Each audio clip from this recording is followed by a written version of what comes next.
Yo, yiggity, snap, rap, what's going on there, YouTube people of the interwebs? Is that guy Nalax, and I'm doing another Dread review, today being the Muse Brothers. Highly requested, highly thought after, and definitely albino. So stay tuned, stay subscribed, and you'll see what I'm talking about. So, we're here today looking at the Muse Brothers, George and Willie, living in the rural South during the late 1800s. I never knew that these guys went this far back. According to the accounts, the Muse Brothers were kidnapped as boys, sold off to a local carnival sideshow, and paraded the country. The Muse Brothers were a rarity, black albinos as a lucrative attraction for carnival with so-called human oddities. Damn, this is crazy. It's my first time reading about them. They were tricked by a bounty hunter working for a sideshow promoter and taken away from their mother. The man told their brothers that their mother was dead. Oh, that's terrible. In the circus, the Dreadlock brothers were first said to hail from a colony of sheep-headed people. That's racist. The brothers learned to play guitar and mandolin, which became a feature of their act. Algie Barnes then promoted them as white Ecuadorian cannibals. They traveled the world into the country of Canada, and they were never paid for their work. It was rumored they were sold among other promoters like slaves. This is actually pretty terrible. Pretty terrible news. So now that we have a little back information on these fellas, let's take a look at their locks, shall we?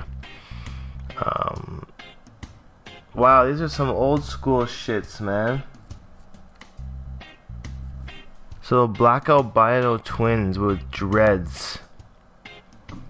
Hopefully we can find some larger pictures here. So looking at these locks right away, we can see that they're freeformed 100%. They're flat. Like, these locks are flat as shit on the top, on the sides. The new growth is plentiful. And they're probably like blonde too. It's too bad all these photos are black and white. They didn't look to be that tall either. It's just sad to see that they were sold as slaves and they never made a penny for their work, and they're world famous. Oh man, it's funny because in these black and white photos they look black. You can't tell that they have no pigment in their skin. It's very sideshow Bob-ish with their locks. It's crazy how it just sticks up on end like that. And here we go. This is when their locks look blonde in this photo. They don't look happy at all. Like, who would be happy if they're being sold around the country as slaves? Damn, what is that mustache though? What is going on with that mustache there? It reminds me of a guy I knew in high school. He was Jamaican and he was also albino. It's always a trip meeting people like that. It's very fascinating to see that, you know, there's just no pigment in their skin, and I find it really trippy to look at like an albino person's skin and then look at them and it's like, well, they just look white. And then it makes me think, well, if we all had no pigment in our skin, we'd all just be white. And it makes you think like, well, we're all just the same, really. It's just different colored skins, but we're all humans. We're all the same. Why do people make such a big deal? Oh, I'm the superior race, or this is the superior race. It's like, man, at the end of the day, we're all the same. We all look the same on the inside. Wow, amazingly, there's not too many pictures on these guys. I would have thought there would be more. There's actually like next to none. Here it is, the sheep-headed men. It's because of their locks. And I guess sheep look like they have locks. Damn. So they're circus acts. Now, for your hair to grow out like these guys, basically you just leave it. These guys just left their hair and it grew out. I really wish there was some color photos. I want to see the blondness of these locks here that's happening.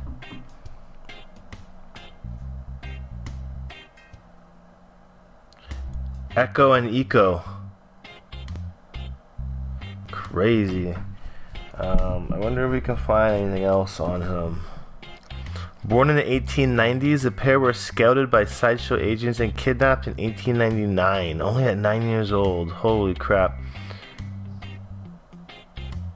In the mid-1920s, the Muse Brothers toured with the Ringling Brothers, Barnum and Bailey Circus. 1927, while visiting their hometown, their mother finally tracked them down. She fought to free her sons some 20 years after their disappearance. She threatened to sue, and the Muse Brothers were freed. They filed a lawsuit for the wages they earned but were never paid. They initially demanded a lump sum payment of $100,000. However, as time passed, Muse Brothers missed the crowds, the attention, and the opportunity side shows provided. The lawyer got them a smaller lump sum payment and substantial contract with a flat monthly wage. They returned to show business in 1928.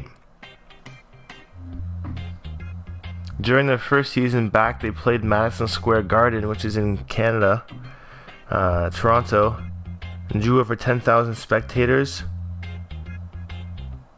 They made spectacular money as their new contract allowed them to sell their own merchandise and keep all the profits for themselves. That's really good news then. They performed for royals and dignitaries, including the Queen of England. The brothers returned to their hometown and lived together in a house they originally purchased for their mother. Neither brother married, though they were well known for their many extravagant courtships. George Muse died in 1971, and many expected Willie to quickly follow his brother. Those people were wrong, as Willie continued to play his mandolin and enjoyed the company of friends until his death on Good Friday 2001. He was 108 years old. Damn. So then why is there no pictures of them after the 1800s, like the early 1920s? And it's crazy because one of the brothers has blonde locks and the other one has brown locks.